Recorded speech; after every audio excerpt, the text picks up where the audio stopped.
নমস্কাৰ বন্ধু বান্ধৱীসকল, স্বাগতম জনাইছোঁ আমাৰ নতুন চেনেলৰ নতুন ভিডিঅ'লৈ। আৰু আজি আমি গৈ আছোঁ মাঘনুৱা দৌল। আৰু ভিডিঅ'টো চাই যদি ভাল পায় লাইক কৰিব, কমেণ্ট কৰিব আৰু ছাবস্ক্ৰাইব কৰিব আৰু কাষতে থকা বেল আইকনটো বজাবলৈ নাপাহৰিব। তেনেহ'লে আজি ভিডিঅ'টো আমি আৰম্ভ কৰোঁ। বাছত আকৌ পালোহি, বাছটো ঘৰত নাই, স্কুলৰ পৰা আমি এতিয়া স্কুললৈ যাওঁ আৰু বাছৰ লগত ব'লক বাছটো।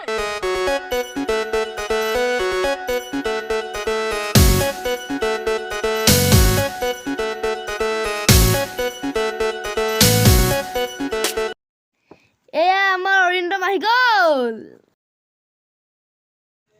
প্ৰথমতে আপোনালোকক মাঘনুৱা দৌলটো দেখুৱাই লৈছোঁ আৰু এয়া চাওক।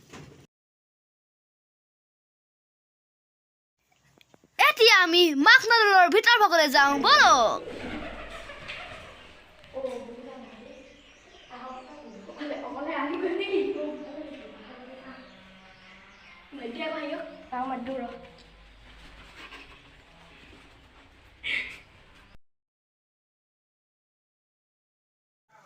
ভিতৰ ভাগ বহুত চেঁচা আৰু আন্ধাৰ। এই মাঘনুৱা দৌলটো ইটা চিমেণ্ট দি বনোৱা নাই, বৰা চাউল, মাটিমাহ, হাঁহৰ কণী আদি দি বনাইছে বুলি শুনিছোঁ। আৰু এতিয়া সকলোৱে সেৱা কৰিব লৈছোঁ। এতিয়া আমি মাঘনুৱা দৌলৰ পিছফালে যাবলৈ ওলাইছোঁ আৰু সকলোতে শিলৰ মূৰটো দেখিবলৈ পোৱা গৈছে আৰু কিছুমান মূৰ্তি ভাগি গৈছে, এয়া চাওক।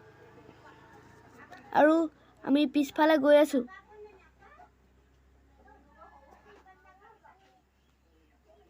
এয়া ভাগি যোৱা মূৰ্তি। আৰু এইপিনে এটা সুৰংগ আছে, আৰু সুৰংগটো জেওৰা দি পিনি বন্ধ কৰি থোৱা আছে। এই সুৰংগটো মাঘনুৱা বিললৈকে আছে বুলি শুনিছোঁ। এতিয়া মাঘনুৱা পাৰ্কলৈ গৈ আছোঁ।